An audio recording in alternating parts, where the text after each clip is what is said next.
Get your copy of Jailed by Lust, Released by Love by Gerard C. Cole Sr.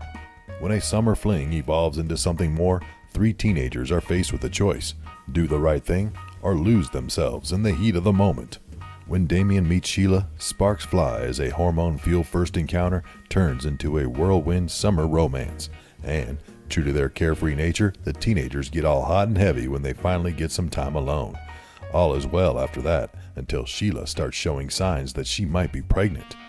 Her aunt and confidant Vivian is the first to find out. When 2 pregnancy tests turn positive, the pair shares the news with Damien and his family. But, despite their hopes, things didn't go as planned.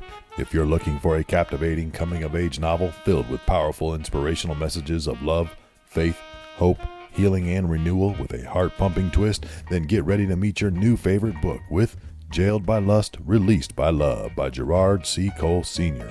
Learn more and get your copy at the website www.releasedbylove.com.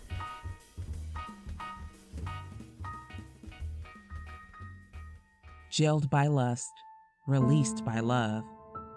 Author Gerard C. Cole Sr. Narrator Kimyarda Jones. Breaking news. Hiding her face, she says, "No, Auntie, this is too much. I really can't. Can you please tell them?" Hoping it wouldn't come to this, Vivian lets out a deep sigh. "Yes, sweetie, I will." Remembering her mother's teachings and having learned early on that straightforwardness and honesty are the best way to get to the heart of things, Vivian simply turns to Damien and looks him straight in the eyes. "Congratulations, Damien. You are going to be a dad." Sheila continues crying. With her knees pressed to her chest, she tries even harder to disappear. Damien's eyes widen. "What? Nah, tell me this is a joke." He shakes his head in disbelief. With her eyes still locked on him, Vivian says, "No, Damien, this is no joke. This is what can happen when you have sex without protection." The sky grew darker as the sun began its descent beyond the horizon. Damien's mother and sister sit with blank expressions on their faces. All the joy and praise they've experienced seemingly came crashing down around them. It is Sharon's turn to inhale deeply before looking over at Tanya. "Tanya, baby, I'm going to need you to go in the house while we talk." Leaving her front row seat to the unfolding drama, Tanya looks at her mother and brother with a concerned look on her face. Her brother's head rests in his hands as he presses his temples like he always does when he is overwhelmed.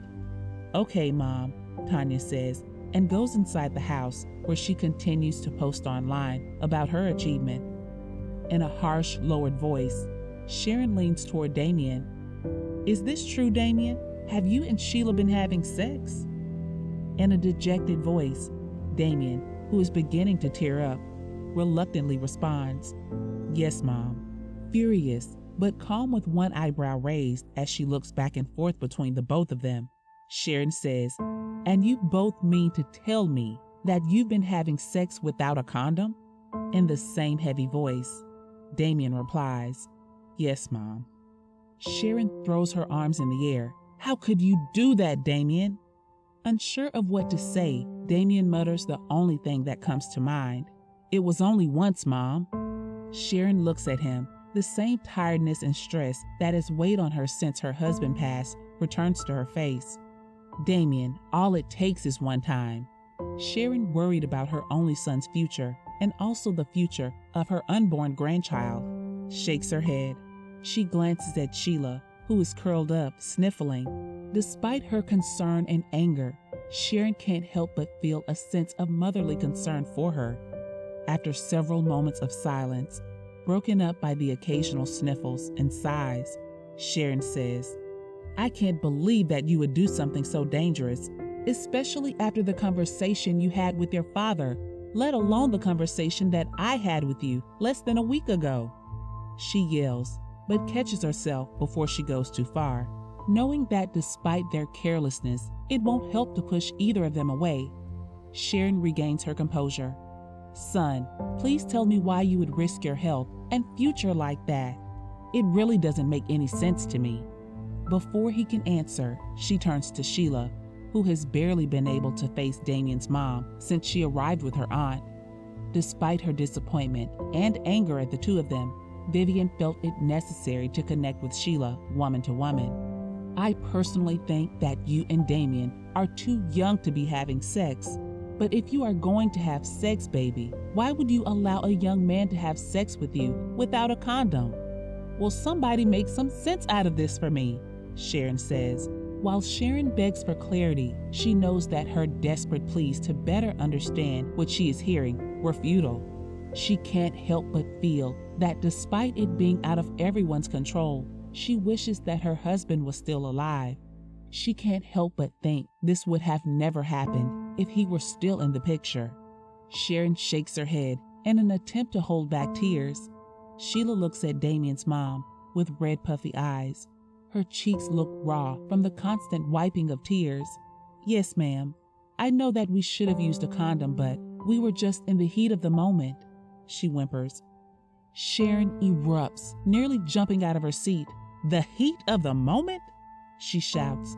Sheila, feeling too tired to react, repeats herself. Yes. Damien couldn't locate the condoms he had brought over to the house, and since I was on the pill, I told him that it was okay to continue without it. Unbelievable. The one thing that is 100% safe is to stay abstinent. Did you know that? Sharon can barely bring herself to look at Sheila. Yes, Sheila mutters. Sharon turns to her son. And Damien, isn't that what your father explained to you? Yes, Mom, Damien replies, his head hanging low. He can barely wrap his mind around what is taking place before him. He almost wishes he'd never met Sheila, as he's never felt so captivated by someone before. So what made you think that not wearing a condom was safe or smart or anything other than completely stupid? Sharon's eyes nearly glow with rage. Mom, it was just that one time I didn't use protection. All the other times I used a condom, Damien admits. Sharon grips the arms of her chair, trying with all her might not to jump up and strike him. Damien, what do you mean by all the other times? How many times have you had sex? At least 6 times, Damien replies. Oh my God, Damien, I am at a loss. Are you hearing all of this, Vivian? Sharon asks, looking at her friend with a ferocious look. Vivian just shakes her head and stares at the floor before returning her friend's gaze. This time around, it's really hitting home, Sharon. I was just as angry as you were. But now I'm just beyond words. I have known both Damien and Sheila to be very responsible and respectable young